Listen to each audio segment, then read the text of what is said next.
I'm coming at you live from a very rainy day here in Massachusetts. It makes me feel unproductive. It makes me not want to do anything, but I have a million things to do. So we're going to film a quick video today on beauty things that I do for beauty maintenance at home to save money. So these are things that I do DIY that I feel like I have gotten down to a science doing myself at home so that I don't have to outsource them to hairstylists, to estheticians, nail techs. Like these are things that I do myself to maintain a sense of beauty and well-being at home that save me a lot of money. If you are new here, my name is Marissa. I am a 30-year-old full-time career working mom to a toddler, and on this channel I talk about all things being a working mom, finance, lifestyle, and beauty, because beauty is a really big passion of mine. So if you're into that, definitely subscribe and stick around, and let's get into the video. I'm not wearing makeup today besides mascara because I just didn't feel like it. I'm working from home today, so yeah, this is what we're working with. Usually I put on more makeup, but today this is the situation. So let's start off with an easy one, which is nails. I have found that going to a nail salon and sitting there for an hour while they work on my nails is not only expensive, but it's almost like a form of torture for me. I hate being held captive there. I like being home. If I'm gonna do my nails, I like to be able to watch a YouTube video, be in my own space, listen to my own music. I don't like just being stuck in one position while they're doing my nails. And like I said, it's very expensive. I was getting hard gel tips for a while, and that was costing me like $80 a time plus a tip. No thank you. If you're staying on top of your nails, you pretty much have to go every 2 weeks. And I was like, I am not enjoying myself and this is getting expensive. So what I have done is two things really. I bought a gel light and I taught myself how to do builder gel nails at home. So that's the first thing. I have gotten really good at it. However, I'm in a season of my life right now where I am so busy with work and with being a mom that like my nails have to take a back seat. It's something I just don't have the bandwidth to keep up with right now. So instead I just cut them, keep them short and clean, trim the cuticles, put cuticle oil on. Sometimes I'll put a clear nail polish on, and that's a wrap. And it still, in my opinion, looks just fine.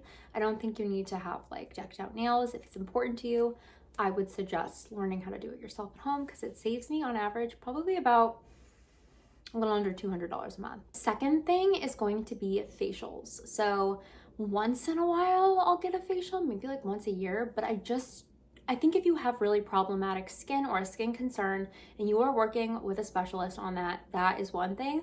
But if your skin is for the most part fine, I just don't think facials are necessarily worth it for me personally. I'm not dealing with like breakouts or crazy texture. So for me, it's like my skin looks better for maybe a day or two and then it's back to baseline. What I do instead is I take really good care of my skin at home with a really thorough specialized skincare routine. And then if I want a facial or if I'm feeling like I need a little something extra, I'll do various treatments at home. I like to do a peel at home, the ordinary AHA, BHA peel, to do that once or twice a week. That's amazing. If I want like some decongestion, I'll do a clay mask, I'll do a sheet mask, I'll do an under eye patch. I do all of the things at home and it saves me so much money. And my skin isn't missing facials. Like I don't deal with clogged pores or anything. The skincare that I'm working with right now is doing what I need it to do. And so facials are something that I DIY at home. The next one, I might offend some hairstylists, and if I do, I am so sorry. I think hairstylists work so hard. I think they're amazing people. I think they're amazing at their craft. However, I get grays and I have dark hair, and those gray hairs pop up every 4 weeks like clockwork, and they beam like a ray of sunshine against my dark hair. And for me to be going to the salon every 4 weeks just to get my roots touched up, that is a big old waste of money. So what do? People aren't gonna like this, but I am a loyal user of the Revlon box dye. I think it's like the Bond one. I get soft black. I touch up my roots every 4 weeks at home in my bathroom. Works just fine. My hair is perfectly healthy and it saves me lots of moolah.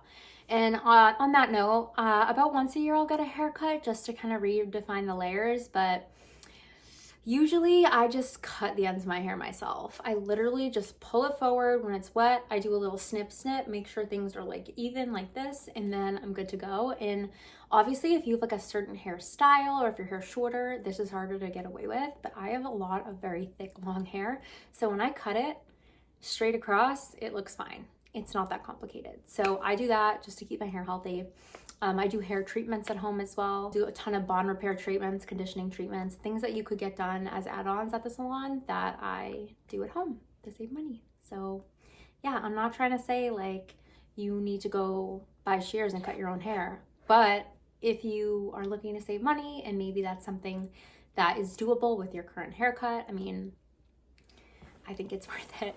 Eyelashes and eyebrows, do it myself. I don't get my eyebrows threaded or waxed. I pluck them 1 to 2 times a week. Takes me 5 minutes. Eyelashes, I use an eyelash growth serum and mascara. The one I use, I'll put it up on the screen. It's the Babe Original Lash Serum. I've been using this for like a year. It's amazing. And it makes it so I don't need a lash lift or a tint. So that aspect of maintenance, completely gone. Another one on that note of like facial hair is dermaplaning. Obviously, if you go to a med spa or an esthetician and get dermaplaning done, they're using like a medical grade scalpel, so they might get a deeper exfoliation. However, I just shave my face. I'll use a Gillette razor, or I'll use one of those little facial hair razors that you can get from like Ulta or on Amazon with some facial oil. And I do that probably once every 2 weeks, and it just gets rid of all the facial hair on my skin, any dead skin, and it keeps my skin smooth and hair free, which in turn makes my makeup look better. So I do that at home as well. Teeth whitening. Okay, I have really white teeth. I always compliment my teeth. They're like, what do? Do you get them professionally whitened? No. Okay, I'm gonna tell you what I do. I buy a value pack of Crest white strips at Costco or at BJ's or at whatever wholesale club you have. And I do about once a quarter, I'll do a week of the treatments consistently every single night. And then after that, once a week, I do a maintenance touch up, and that is it. Other than that, I floss my teeth, I brush my teeth every day, twice a day, sometimes 3 times a day. That's pretty much it. I do drink a lot of coffee, so the fact that my teeth are still pretty white is awesome. But yeah, I've never once gotten my teeth professionally whitened. I think if you get the white strips, you definitely can make moves with those. I'm like, my posture is so freaking bad. Ugh, my back is in pain. It's a mess. This is one that's probably gonna be controversial. However, I wanna preface it by saying I have been trained to do this myself by a professional, so proceed with your own risk. But one thing I do is I microneedle my own face. Microneedling treatments at a med spa or at, an esthetician can be anywhere from $300 to $800 depending, and you're supposed to get them once every 6 to 8 weeks. I don't have money for that, and even if I did, I don't want to spend money like that, so I invested in my own pen, cartridges, supplies. Everything is super sterile. Everything is one-time use. Like I said, got trained by a friend who does own a med spa who taught me how to do it to myself. It is one of those things where I'm not going to encourage you to go out and buy a pen and just go at it, because it's definitely something that you need to be trained on. So if you're interested in that, you can definitely find resources online to learn how to do it and what pen to buy and all that. I'm not going to give recommendations on that because I'm not a professional, but I did have the support of a professional teaching me how to do it. But microneedling, basically, it's a pen, it vibrates, and it has like a head with a little bunch of needles that puncture your skin. There's different depths for different areas, hence why you need training, because you can injure yourself. But essentially what it does is it creates micro injuries in the skin that, in order to heal, stimulate collagen. So I do that to my skin probably every 6 to 8 weeks at home. I've been doing it for the last year, and I feel like the results have been so good for my skin. So yeah, proceed with caution. That is controversial. I know a lot of professionals do not like that the regular people are doing it at home, but I was trained by a professional on how to do it myself, so I feel like I'm an exception. But yeah, I do microneedle my face at home, and I do believe in the results, and I do think it's something that is a steal. If you can figure out how to get trained to do it yourself, like, you're saving yourself a lot of money every year doing it yourself. And your skin's gonna look so good. Like, look at my skin. This is no makeup. I don't know if you can see, but no makeup, and my skin is looking pretty good. So happy with that. We talked about nails. We talked about facial hair. We talked about my head hair. We talked about microneedling. We talked about face masks. I feel like that's it. I haven't gotten like lasers on my body or anything like that or on my face. I think those are things that you definitely should go to a professional for. I think the last one I'll touch on, kind of going back to the nail thing, is pedicures. Pedicures I do actually like to get once in a while, but again, lots of money. So what I do, and oftentimes like I want them to really hack off the dead skin on my feet, and they go way too gentle and I leave and my feet are still crusty, and that makes me feel like I got ripped off. So you can buy an electric foot file on Amazon. I'll link the one I use below. You buy refillable heads. It will file off every last morsel of dead skin on your feet, on your heels, on your toes.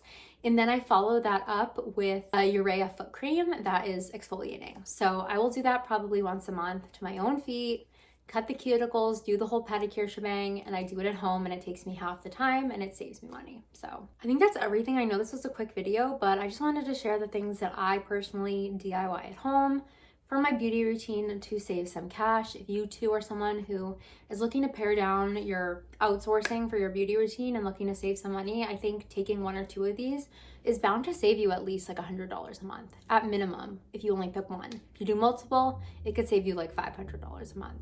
So definitely try these out. If you have any other DIY beauty tips, comment them below. Definitely comment and say hi. Let me know you're here and you're watching. My channel is at 820 subscribers, which is crazy, which means I'm so close to 1,000. So thank you to everyone who is here, who's subscribed. And yeah, I will see you guys in my next one. And if you have any questions about any of my DIY things, just leave them below and I'll get back to you. All right, have a good one. Bye.